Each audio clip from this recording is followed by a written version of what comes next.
So quick update on the E34. I went ahead and ordered a whole bunch of maintenance parts that I plan to do on it, and here they are. Now, I don't plan on doing these in any particular order. This is just basically generally everything that I bought. So we'll start off on one end. I got an air intake filter, a cabin filter, the resistor for the AC controls. I got a fuel filter, 3 oil filters. Honestly, it's just to keep one on the shelf, and my brother also has one of these cars, same engine, so I figure I'll keep one on the shelf for him also. Fresh oil pan, drain bolt and washer. 2 of those because I have another parts car that has one that's leaking.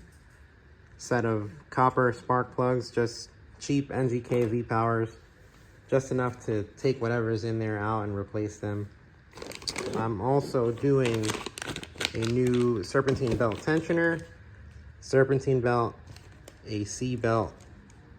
I have a new water pump thermostat, which I thought it would include the gasket, but apparently it didn't, so I gotta order that.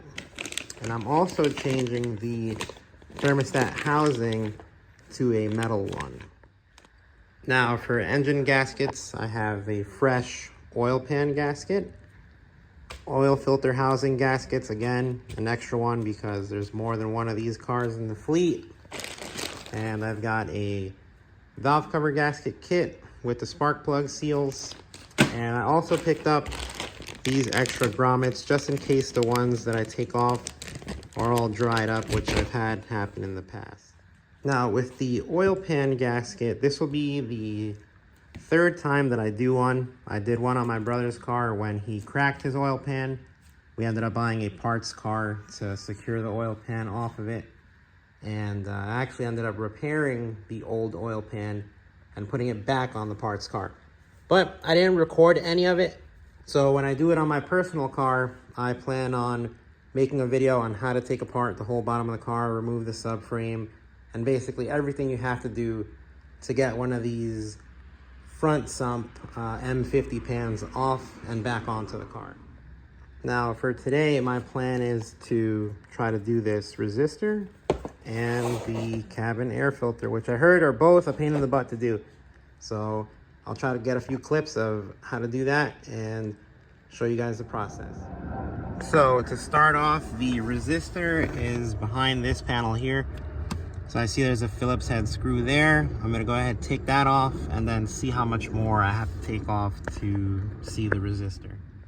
And as you guys can see, I took the one screw out, pulled the panel right off, and that blue little plastic thing there is the actual resistor that I have to replace. So as you can see, it's held in by, let's see if I can point at them. You've got these 2 metal clips, one there, one there. I'm going to try to get those 2 out of the way and pull it out with the connector still on. Alright, so I ended up getting the old one out. As you can see, it's this blue one. Now it doesn't look bad, the terminals still look good, but as you can see, there is like a dried up leaf in there. Now, the reason why people say to replace these and the cabin filter on these cars, it's basically preventative maintenance against fire. Now, what happens is that these coils here get hot while you use your HVAC.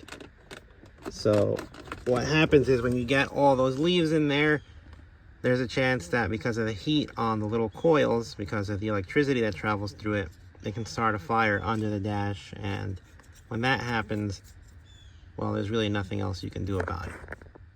So you can see there, that little box is where it sits in.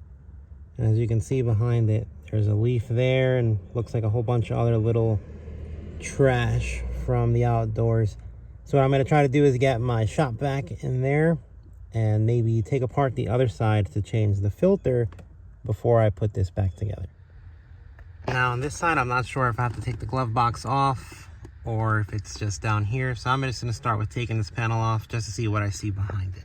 Alright, so I ended up taking out the 1 Phillips for the carpet. Now the glove box is held in by 2 clips on each side.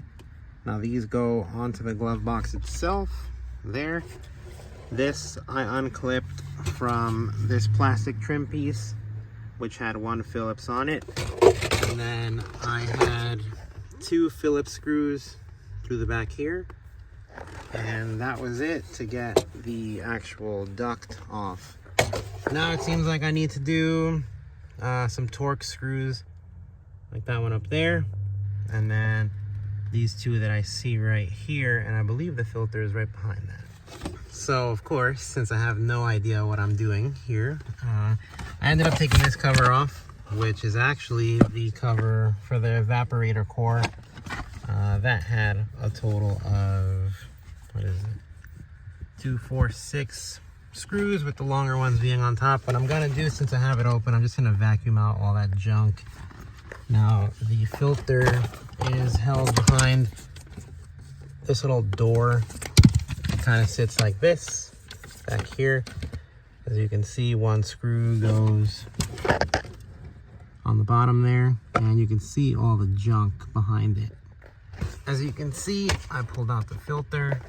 All that junk and leaves came out with it, so I'm gonna have to vacuum in there very well to make sure there's nothing left. I got the vacuum cleaner in here, and that's inside of where the filter goes. You can see it's all nice and clean in there. So now I can go ahead and pop the new filter in. So of course, this is the new filter. It's still wrapped up. And this is the old filter. It doesn't look too bad, does it? Wrong. Looks like it's never been changed. So, should have a lot cooler heat and, well, that's cooler AC and hotter heat. So we'll see. So I started putting it all together. Just to keep in mind, out of the 6 screws, the 2 long ones go 1 on top and 1 on the back.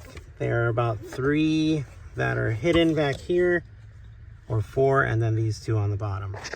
And this, I'm guessing it's some sort of controller for something, but it slides in right back here. If I can get it in with 1 hand, just like that, and it clicks in.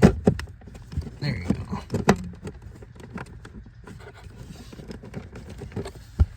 Then we can put the glove box on, and this is all done. So now that I got the panel air filter replaced, I'm gonna install the new resistor here. So what I'm gonna do is just plug in the harness into it, and once that's plugged in, I'm just gonna let it snap into place. So now you can see it's clipped into the harness. You can see the little bracket it sits in back there.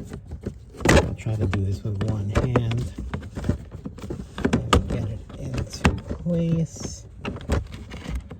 See there, it's just about lined up, and just push it in. Hopefully it'll snap right into place.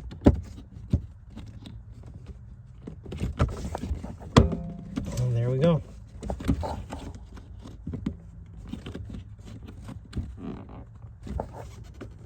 And that's that.